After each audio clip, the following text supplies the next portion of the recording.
bienvenidos a la Cátedra UNESCO 2013, un espacio dedicado a la reflexión sobre los aportes del pensamiento iberoamericano, las políticas de comunicación y los retos actuales de la investigación en comunicación. Hoy nos acompañan los profesores Germán Rey y Guillermo Mastrini, con el seminario Medios, Políticas y Modelos de Negocios, donde se expondrán las transformaciones de los medios digitales. Bienvenidos. Bueno, vienen ustedes a un seminario que pinta interesante, más por la persona que va a venir después, que es Guillermo Mastrini. O sea que le hago publicidad a Guillermo, que vendrá mañana y pasado mañana, y que desde la situación particularmente interesante argentina va a hablar de esas relaciones entre medios, políticas y modelos de negocio. A mí me han invitado para que sobre todo especifique el caso de Colombia, y eso es lo que les voy a contar para poder dialogar con ustedes sobre los temas que les pueda provocar su interés, sobre todo porque este no es solamente un tema académico, sino que es un tema, por lo que veo, por la juventud de ustedes, del contexto en el que van a trabajar. Es decir, ustedes van a ser o ya empiezan a ser comunicadores en un contexto de convergencia entre medios, en un contexto digitalizado, en un contexto de transformación de las modalidades de negocio, en un contexto de transformación del poder, más que de construcción del poder, de reajustes, de reacomodaciones del poder del sistema mediático. Y voy a hablar a partir de 3 investigaciones que he podido hacer en este último año, que me dan los elementos para hacer algunas reflexiones del caso colombiano. Hacer 3 estudios en un año es como si todos los astros se alinearan.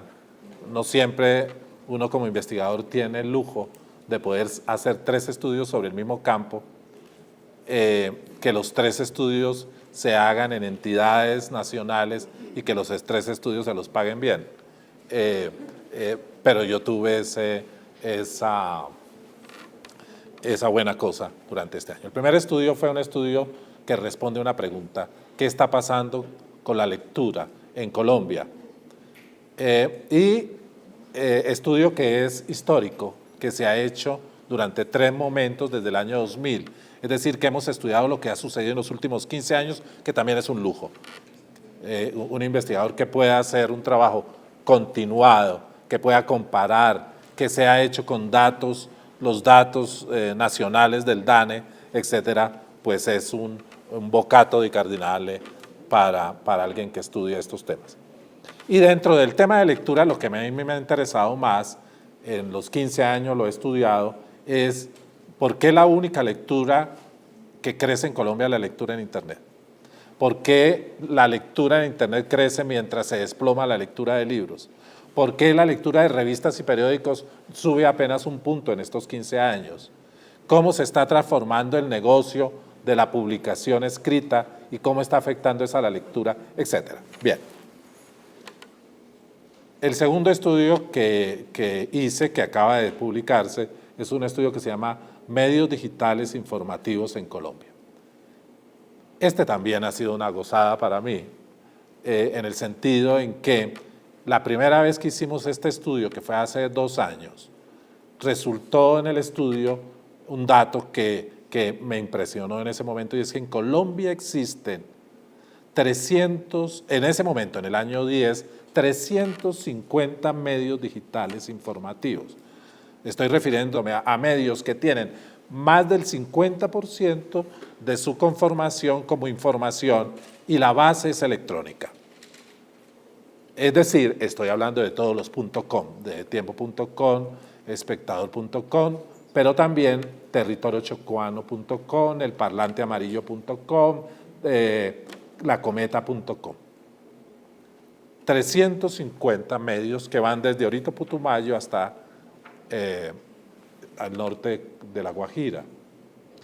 2 años después volvimos a hacer el estudio y encontré este año 750 medios digitales informativos en Colombia. Es decir, que es un fenómeno real la existencia de medios digitales. Esto es absolutamente importante para ustedes, porque ustedes ya no son solamente, creo que no lo piensen ser, el periodista del tiempo. Yo fui defensor del lector del tiempo hace 12 años, eso ya me parece lejísimo, que hace 12 años fuera el defensor dentro de la sala de redacción del tiempo. Yo creo que los comunicadores hoy no se plantean solamente ser de la revista Fucsia o ser del canal tal, sino también creo que se plantean cuáles son y se preguntan cuáles son los nuevos espacios en los cuales se abre la posibilidad de hacer comunicación. Y yo creo que ustedes sí tienen unos nuevos espacios que son claves en el mundo digital. Bien, y el tercer estudio que hice para el Ministerio de Tecnologías de la Comunicación, de la Información y la Comunicación, fue un estudio con el Centro Nacional de Consultoría sobre el tema de la cultura digital. ¿Qué está pasando en el ambiente digital colombiano? Bien, meto como un barman las 3 estudios en una coctelera, muevo la coctelera y de ese movimiento es que sale mi charla con ustedes para tratar el tema que aquí me proponen, el tema de medios de comunicación, políticas comunicativas y modelos de negocio. Bien, la primera constatación a partir de estos 3 estudios es que estamos ya frente a un proceso de transformación muy radical del equipamiento cultural y comunicativo de los colombianos. Y prácticamente estamos frente a una transición del ecosistema mediático que llegó más o menos hasta los años, hasta fines del siglo XX, y ya el equipamiento cultural de los colombianos ha hecho su transición hacia un equipamiento que pertenece a un ecosistema digital. Digámoslo de forma más popular. Aquel que dice que esto va a suceder hacia el pasado, hacia el futuro, en los próximos años, está un poco alejado de lo que es la realidad. No es que vaya a pasar en los próximos años, es que pasó ya hace unos años. ¿Por qué pasó? Los datos que les voy a dar son datos o del DANE o de estas investigaciones cuantitativas del Centro Nacional de Consultoría.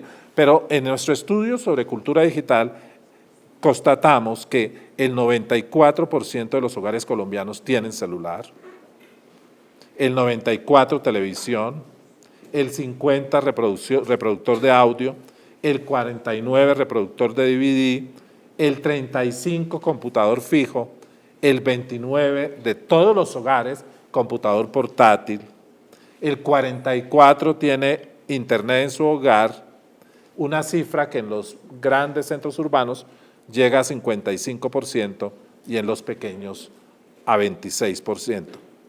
Bien, ese primer conjunto de datos, ¿qué nos dice? Nos dice, primero, la gran transformación del equipamiento comunicativo colombiano no es el televisor ya, es en este momento el celular. Primer punto. Segundo punto, la televisión demoró 30 años para llegar al tope universal en el que hoy está. Más o menos 30 años. ¿El tope universal qué quiere decir? Pues que el 98% de los colombianos y colombianas vean televisión. Para llegar a eso, más o menos transcurrió entre el año 50 y el año 80. Para llegar a lo mismo en telefonía celular, Colombia se demoró 5 años. Entonces estamos comparando 30 de uno frente a 5 de otro. El señor Perogrullo diría, ha sido rápido, vertiginoso y se ha generado realmente una industria hoy que estará incidiendo en la industria comunicativa más, estoy adelantando cosas, más que las propias empresas comunicativas que conocíamos, los periódicos, las emisoras de radio y las emisoras de televisión. Ahora, dicho de manera más rápida, vulgar y popular, lo que quiero decir es que quienes empiezan a mandar la parada en términos de negocio en el campo comunicativo son las empresas de tecnología y no las empresas de contenidos. Eso parecía hace 15 años un anatema, un completo anatema. Por ejemplo, la Federación de Comunicaciones de los Estados Unidos prohibía que quienes tuvieran empresas de tecnología también invirtieran y compraran empresas de contenidos. Y por eso una cosa era Bell South, por ejemplo, y otra cosa, o Vodafone, y otra cosa completamente diferente era Disney.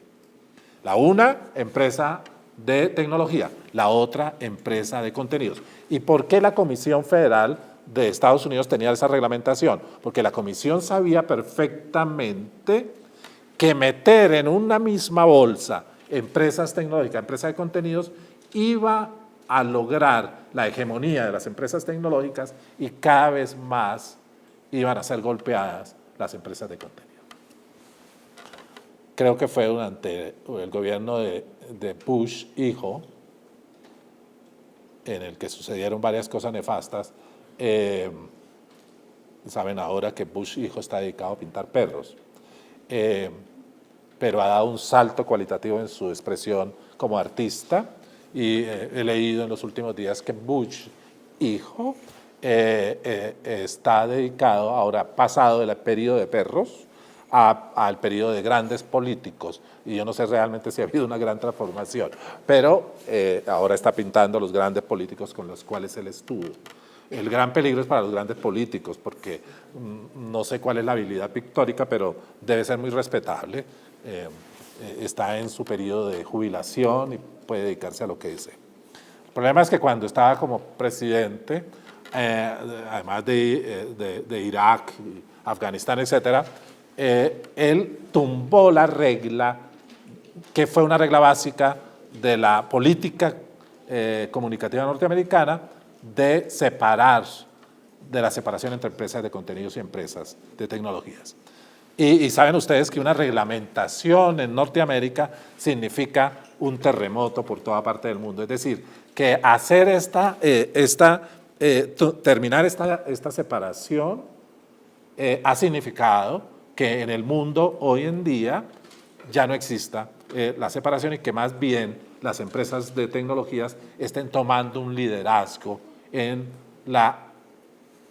aún hoy ya empiezan en la producción de contenidos, pero sobre todo en la hegemonía de las majors sobre la distribución de contenidos. Ahora pasémoslo a Perogrullo. Esto significa que el mayor cablero colombiano es Slim. Aquí está. Esto significa que en el futuro, que ya Netflix hace producción de televisión, que canales de cable como HBO haga la producción de una película como la película sobre Liberace, con Michael Douglas y con Matt Damon. Eso no se podía hacer pensado. Quien hace eso es el canal, pero dedicado a la producción de contenidos.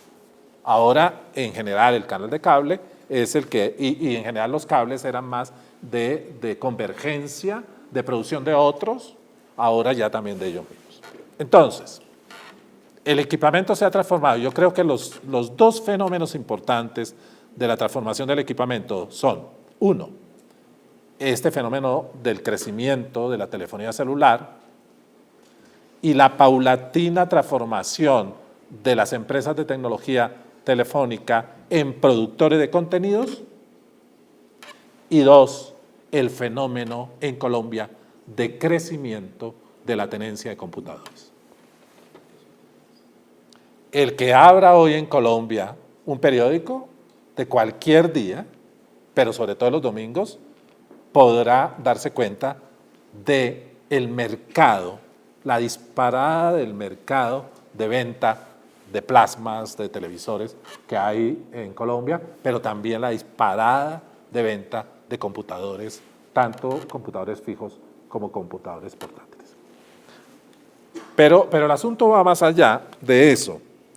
El crecimiento de celular y computadores en Colombia está mostrando que son sobre todo ciertos estratos, que ya no son solamente los estratos medios y altos los que están creciendo, sino que el estrato 1 y 2 es uno de los mayores consumidores tanto de computadores como de telefonía. Es más, el sector social que más creció en tenencia de celular fueron los sectores 1 y 2.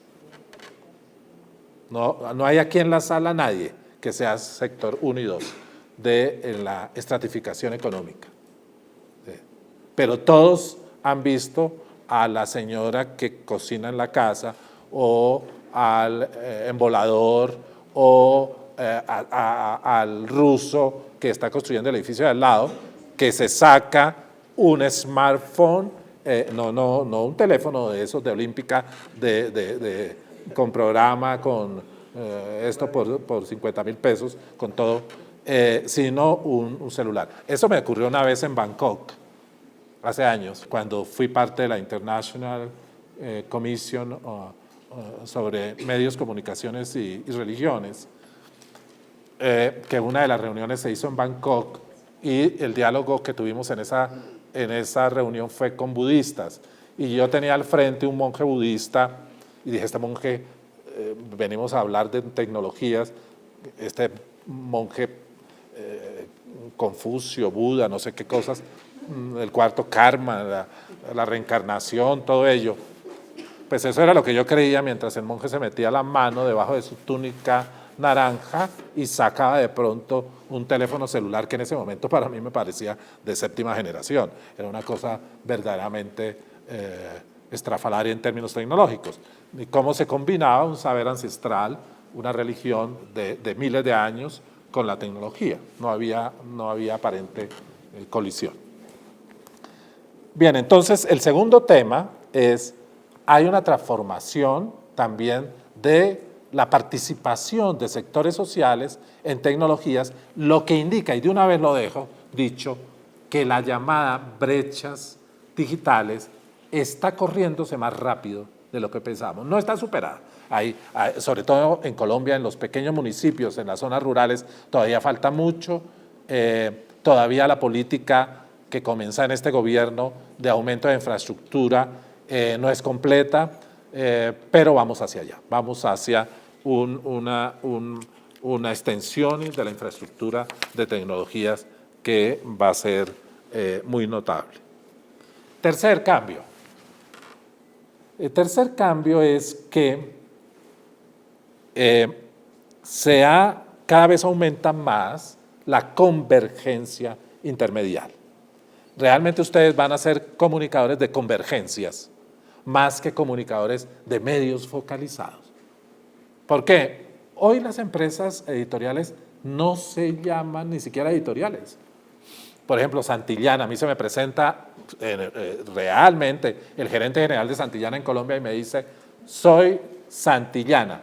Ahí dije, no, ¿cómo? ¿No es editorial Santillana? Me dice, no, nosotros ya somos una empresa de producción de contenidos. O sea que el concepto editorial, no es que se desaparezca el concepto editorial, hay un énfasis editorial en esta facultad, o había, no sé, pero a mí me parece que lo que está sucediendo es una reformulación del significado de lo editorial en un contexto que es mayoritariamente digitalizado, lo que no significa que no vaya a haber, de pronto aquí hay uno, y ese me parece que le debíamos poner un foco y aplaudirlo, que sea un editor de libros físicos, pero con otro concepto que le permita sobrellevar el hecho de que el contexto se ha transformado radicalmente. Bien, hay un cuarto punto y es el hecho de la transformación de las funciones de ciertos artefactos tecnológicos para la comunicación. ¿Qué significa eso? Miren ustedes la estadística más reciente que tenemos sobre el uso de celular en Colombia. El 97% de los encuestados usa el celular para conversar. Debo decirles que en los estratos 1 y 2, es decir, el del jardinero, que hace el jardín de mi casa, que por supuesto saca su celular, ese señor tiene su celular porque conversa. Yo, por ejemplo, he pedido que en Ático, ojalá que el carnet estuviera en el celular, porque cuando entro a Ático, muchas veces veo problemas de los estudiantes, ay no, se me olvidó el carnet. Y yo siempre les he dicho en Ático, lo único que no olvida un muchacho o una muchacha es el celular. Y es muy simple, el día que lo olvida, la primera que le cae la mamá, protestando. Y uno lo que menos quiere es que le caiga la mamá encima porque a veces es fuerte la caída. Pero lo segundo es que si un joven va sin celular, la siguiente que le cae encima es la novia. O lo contrario. Y ya no cae cuando uno llega a la casa 4 horas después. Cae en 5 segundos cuando esa novia le escribe a una amiga que está cerca del otro y le dice que porque ese estúpido no tiene el celular. Entonces yo he dicho, pero por Dios, ¿en qué época estamos? Los muchachos deben tener el carnet en el celular. Y simplemente cuando pasen por Ático muestran o simplemente señalan el celular y entran. O sea, que debemos tener un celular, un carnet para el parqueadero, un carnet para entrar, una contraseña para... No, yo creo que debemos converger a una serie de sistemas bastante sencillos para eso. Bien, entonces lo primero que hace es conversar. Lo segundo es enviar y recibir mensajes. El 61% de los usuarios de celular colombianos envían y reciben mensajes de texto. El 44% toma fotos y el 42% escucha música. Esto me parece que es extraordinario.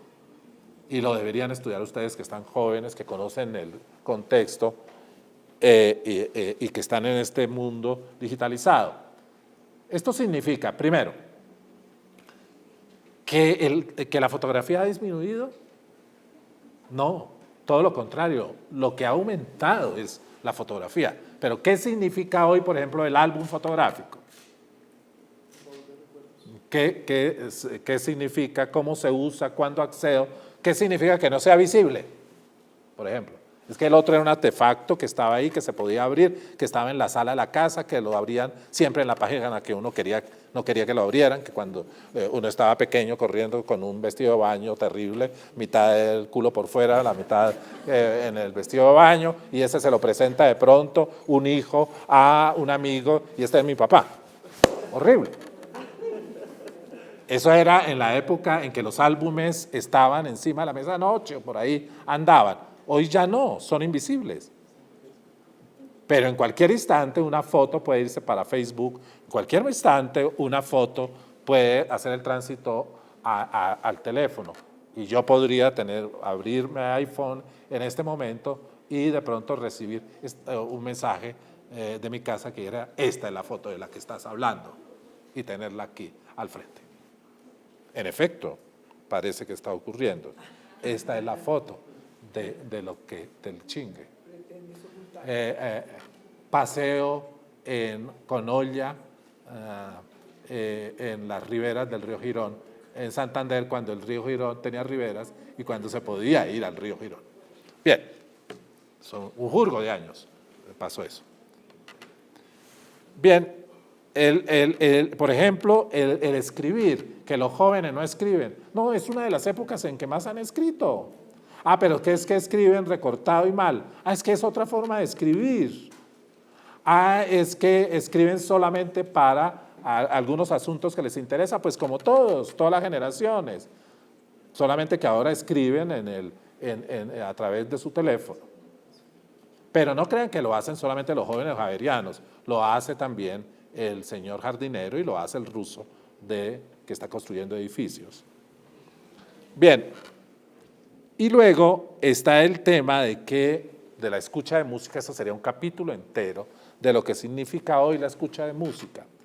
Si ustedes consultan la última encuesta de consumo cultural de Colombia, se podrán dar cuenta que todos los índices de consumo cultural colombiano del año pasado, todos bajaron. Solamente crecieron dos índices, el acceso a Internet y el cine. El acceso a Internet es fácil de explicar, el cine es más difícil de explicar. ¿Por qué sube el cine? Yo creo que el cine sube en el consumo cultural colombiano, uno, por la piratería, uno. Dos, porque se ve mucho cine y los jóvenes están viendo cada vez más cine a través de ordenador, del computador. Esa es la segunda. Y tercero, porque hay unos flujos de circulación del cine que serían, y de las series norteamericanas de televisión que nuevamente reverdecen y que se convierten como en un elemento de encuentro, de identificación muy interesante entre los jóvenes. Bien, esa es una cuarta constatación. El quinto constatación es que se ha incrementado en Colombia las soluciones inteligentes, es decir, el mundo smart.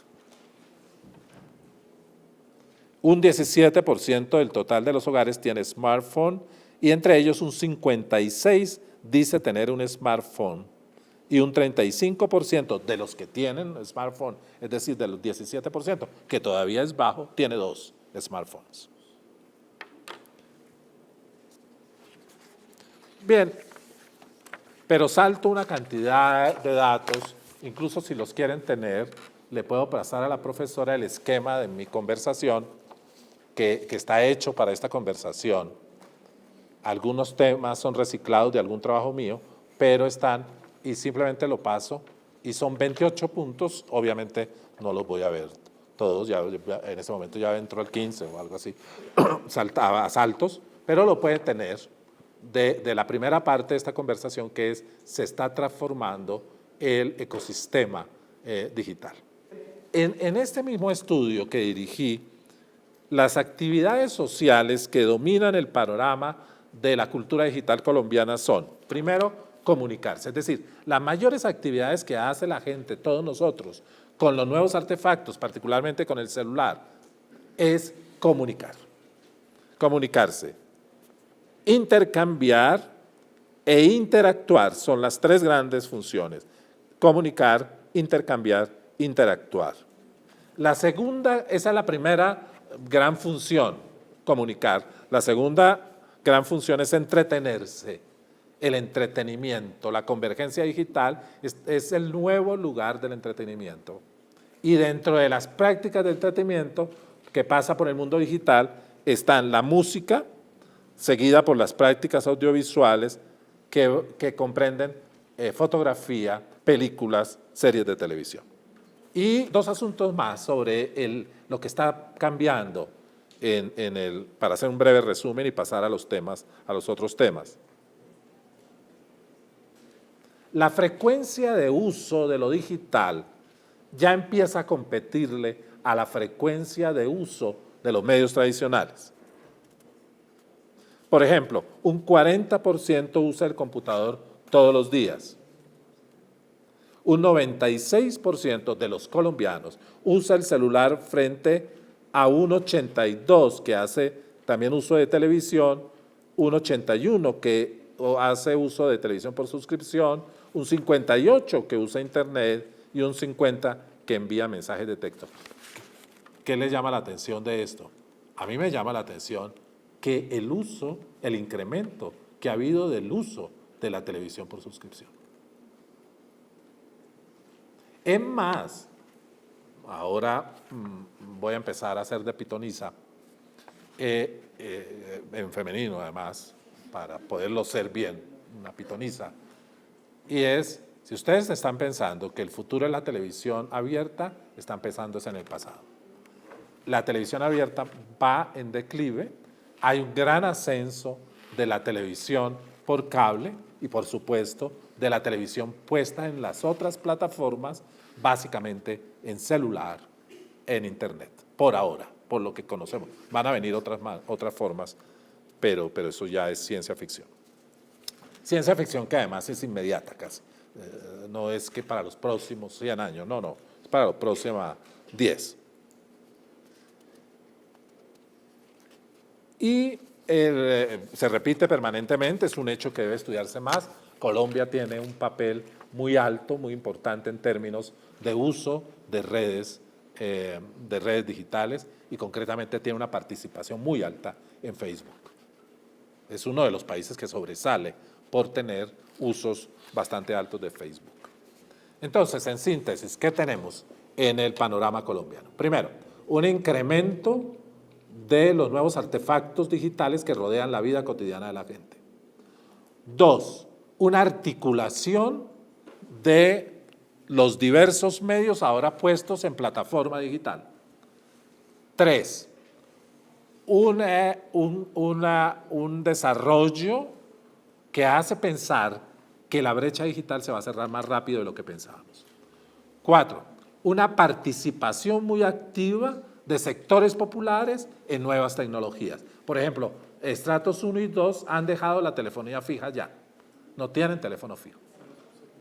Ellos ya están mostrando lo que va a ser después para las otras clases sociales cuando poco a poco dejemos la telefonía fija y ya solamente, como sucede en ofertas de los nuevos pisos de edificios, ya no ofrecen telefonía fija, sino es la móvil.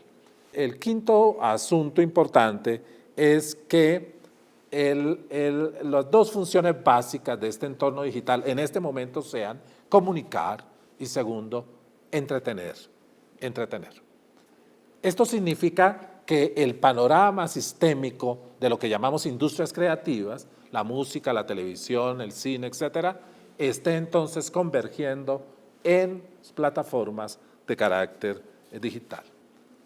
Y otro punto es que están cambiando no solamente los usos del artefacto, los artefactos culturales que nos rodean, sino que están cambiando las funciones de esos artefactos. Bien. Segundo, ¿qué está pasando en el modelo de negocio? Están pasando tres cosas fundamentales. La primera es que el modelo de negocio en el pasado, y cuando hablo de pasado hablo de 10 años, eso es un corto pasado, pero es un fuerte pasado. Recuerdo que en el foro de la revista Semana, que fui yo el relator final del foro de los 30 años de Semana, Roberto Pombo, el director del Tiempo, había mostrado cómo los periódicos colombianos no estaban descendiendo en circulación tanto como los periódicos norteamericanos o europeos. La verdad es que los periódicos norteamericanos no es que estén bajando en circulación, es que están desapareciendo. Creo fue a fines del año pasado que compré la última revista Newsweek que salió en Nueva York, en Estados Unidos. Entonces yo dije, voy a comprar el último ejemplar de Newsweek. 60 años de Newsweek, ha desaparecido Newsweek. Pero bueno, no le entro en esa historia. Pero Pombo decía con unas ciertas ínfulas, y era, nosotros vamos a tener más tiempo. Y yo le dije, cuidado Pombo, lo que te ha dado América Latina y Colombia en tu negocio es una suerte de bono. No le pongas a este bono más de 10 años, primero. Es más, yo creo que el bono tiene menos años. Yo creo que el bono que tú tienes es de 5, por ahí más o menos. ¿El bono para qué? Para seguir existiendo como el medio que es, y le dije, lo que debes pensar quizás, pero es un consejo de un tipo disparatado, es que con el bono que te dieron puedas tratar de ver cómo haces la transición. Porque si piensas que lo que vas a estar muy bien sentado ganándote el dinero de estos 5 años, cuando llegue el final de los 5, esto te va a arrasar. Ejemplo, el periódico El Tiempo se vendió más o menos, debió ser por ahí, por cerca de 380 millones de dólares. Esto es increíble. El periódico The Washington Post se vendió hace un mes o 2 meses al dueño de Amazon por 250 millones de dólares. ¿Habían visto alguna vez ustedes una empresa de cornflakes colombianos, por allá Boyacá, que se vendiera más que una empresa de cornflakes en Detroit? Esto sí es el mundo al revés. El mundo al revés. Conclusión. Nunca más se verán los 380 millones de dólares. Es decir, el señor que compró el periódico, que es un gran banquero, hizo un buen negocio por un tiempo, pero no venderá más que lo que él compró a la familia Santos y a Editorial Planeta.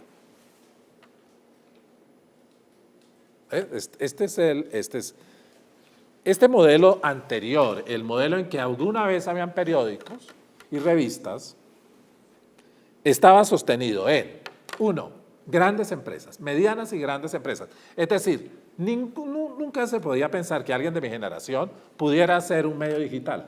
Bueno, eso no era imposible pensarlo.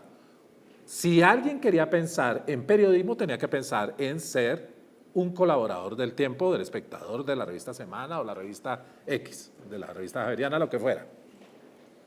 Pero nunca podía pasar que alguien que estuviera sentado aquí en esta sala pueda ser en 5 años o en 10 un productor de información digital que venda información. Eso no. Hoy se puede. Eso cambia el modelo de negocio. Lo segundo, el modelo de negocio antes estaba basado en la idea de audiencias retenidas. Entonces el asunto es, ¿cuántos suscriptores tenemos? Como esas estadísticas relativamente falaces que sacan los noticieros de televisión que dicen al comienzo, en este momento tenemos 4 millones de suscriptores o 4 millones en Facebook, se acaban de aumentar 50,000.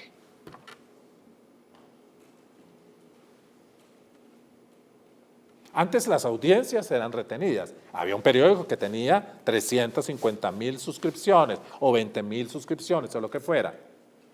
Y las audiencias no se salían de allí. Ahora es lo que dijo Moragas. El problema no es lo que Laswell planteó, es decir, el paso entre el emisor y el receptor, sino cada vez más el protagonismo de las audiencias en la generación del tipo de información que hacemos para esas audiencias. Es decir, las audiencias ya no están retenidas. Las audiencias, si se ven las estadísticas de audiencia de los programas de televisión colombianos de esta época frente a la época en que yo escribí, yo fui el crítico de televisión del Tiempo durante 20 años. Escribí cerca de 1,000 artículos. Esto es un conejo enloquecido. Qué capacidad de reproducción tan increíble. Pero yo escribí toda la década de los 80 y los 90, cada semana, mínimo un artículo sobre la televisión. Bien, esa era la época en que uno sabía que escribía para unas audiencias, sabía quiénes eran las audiencias, sabía a qué hora llegaban a la casa las audiencias, sabía a qué hora prendían el televisor las audiencias, sabían que las audiencias se reunían para ver el capítulo de la telenovela, etc. Eso ya no sucede. Un modelo de negocio que tenía una rentabilidad centralizada, es decir, en que si uno hacía periódicos, la rentabilidad provenía del periódico. Hoy, ya sabemos, son empresas mediáticas en que hay algunas de las empresas de ese grupo que son rentables, otras no. CITV durante muchos años no fue rentable, no sé si ahora sea, pero creo que muy regularmente.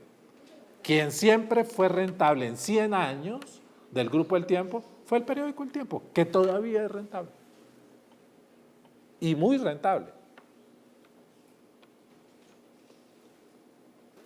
La competencia controlada era otro elemento del modelo del pasado. Entonces la competencia era controlada incluso por los propios gobiernos. Controlada hasta el punto de que al comienzo de la televisión se sabía a qué horas iban las telenovelas y a quién se le daba telenovela. Hoy hay competencia controlada. Nosotros estamos en un país increíble en que haya 2 canales de televisión, imagínense, 2 periódicos nacionales. Solamente en Guatemala habrá 10 o 15 periódicos Solamente en Panamá, por ejemplo, está La Prensa de Panamá, el periódico, que tiene todos los días una página sobre Colombia. ¿Cuándo tiene siquiera 2, 3 noticias sobre Panamá el periódico El Tiempo? En cambio, en La Prensa de Panamá tienen una página entera todos los días sobre Colombia y tienen 3, 4 páginas internacionales. ¿Cuántas son las páginas internacionales del Tiempo? Ni siquiera a veces un cuarto de página. Esto es increíble, pero ¿en qué clase de montañas aisladas vivimos trepados sobre los árboles? ¿Qué es esto? Obviamente que como ya este es el modelo del pasado, ya no el modelo del presente, las audiencias ya no están retenidas, de tal manera que la audiencia dice, bien, ¿qué me importa que la noticia sobre el alcalde de Nueva York sea una cosita así? Hoy en El Tiempo, si yo me puedo meter a CNN, si yo puedo ver en televisión española, si yo me puedo meter al Washington Post a través de Bezos, el dueño de Amazon, etcétera, para tener toda la información que yo quiera sobre el alcalde de Nueva York, o sobre el último concierto de Lady Gaga, o sobre el muchachito ese que pinta grafitis, porque creo que pinta muy mal grafitis y creo que canta peor, pero si hay algún fanático o fanática, me parece que es respetable. Y entonces, ¿cuál es el último desmán que hizo en Río y todo eso? Porque lo que interesa son los desmanes y no lo que cante, etcétera. Ese es un comentario reaccionario. Todo el tema en el modelo anterior de estabilidad de la producción de contenidos y la hegemonía de los medios tradicionales en los mercados publicitarios. El gran asunto de la transformación del modelo de negocio es que la torta publicitaria se rompió. Es decir, que terminamos, la torta publicitaria es una torta y alrededor póngale bocas, todas listas a comerse parte de la torta y parte del vecino también, si es posible. Eso es. Pues bien, lo que se dislocó completamente fue la torta, la relación entre los medios y la torta, entre otras cosas.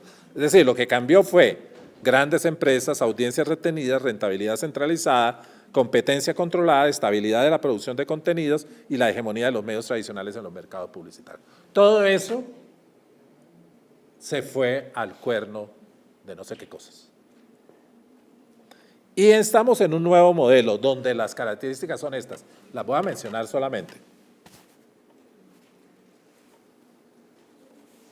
Crece la competencia en el entretenimiento y la información, las audiencias son móviles, hay cambios tecnológicos rápidos y masivos que transforman completamente el negocio.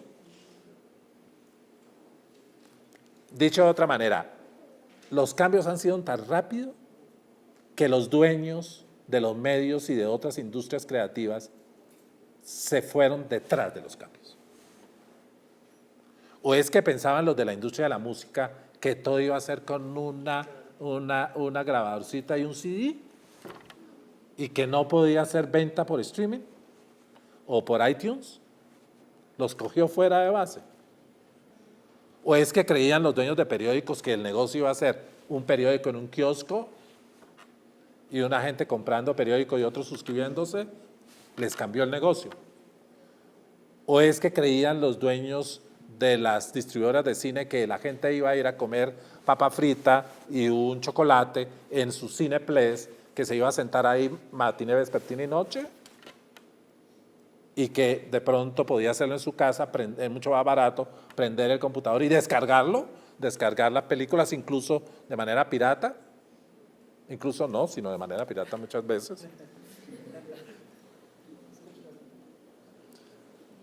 En el formato nuevo empiezan a declinar, en el modelo nuevo empiezan a declinar ciertos formatos. Por ejemplo, las revistas. Las revistas se tienen que replantear. Eso no puede seguir de la forma como Newsweek o Time o todo esto. Eso va a cambiar. Y existen experiencias nuevas, como por ejemplo sitios de música, música por streaming, libros electrónicos, experiencias como Netflix, aplicaciones, mercados de aplicaciones, medios digitales informativos, etc. Es decir, se revolcó completamente el paisaje. Y por lo tanto, se fracturó el modelo de negocio. El modelo que no lloren los dueños de medios. Durante más de un siglo, algunos de ellos ganaron mucha plata, mucho dinero. Y ahora querían seguir haciendo lo mismo, ganando igual. Es decir, son unos rentistas, son unos perezosos, se emperezaron y les cambió el mundo y quisieron seguir ganando y por todos lados empezó a hacer agua el sistema. Y la tercera característica de la transformación de modelo de negocio es que se han generado otras prácticas de consumo que ya no son consonantes con el modelo antiguo, con el modelo mediático antiguo. Por ejemplo, autoprogramación de televisión. Uno puede autoprogramarse. Acceso a radio digital. Lectura de revistas y periódicos digitales, blogs, música y teléfonos móviles, etc. Y yo creo que el gran cambio que viene ahora, la siguiente ola, es la relación, y es muy importante para ustedes, entre el mundo audiovisual e Internet de las cosas.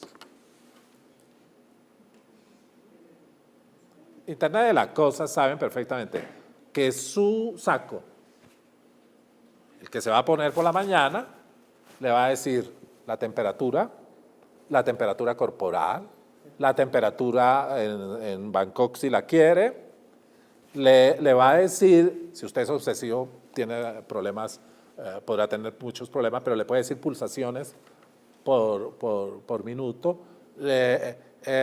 A su teléfono celular le puede llegar el mensaje de su refrigerador en que dice, compre producto 354. Entonces, usted no necesita saber en la cabeza cuál es el 354, simplemente marca 354 y le dice habichuelas, tiene lo que comprar. No hay habichuela en su refrigerador, compre si quiere habichuela y no se mueva, no es que salga corriendo con su teléfono en la mano buscando la habichuela al próximo Olímpica, sino que usted manda el mensaje para que le pongan la habichuela en su casa. Y entonces lo que se le ocurre decir, ay, pobrecita la gente de los kioscos, ay, los comunicadores ahora qué van a hacer. Ahora es cuando tienen campo. Cuando yo empecé a enseñar aquí no había tantas posibilidades como las que ustedes ahora tienen. Lo que tienen es que ponerse a pensar, a diseñar, a ser creativos, a buscar emprendimientos propios, etc. Bien, 3. Mientras cambia el negocio, cambian las políticas. Ustedes vienen a un seminario que se llama Medios, Modelo de Negocio y Políticas.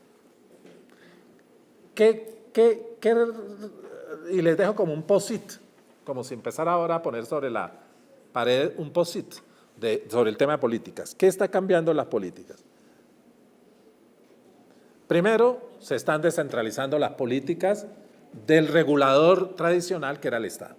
Es decir, quien regula más los contenidos es Carlos Slim que el Ministerio de Tecnologías, eso sí, estemos claros. ¿Quién es el que regula el cine?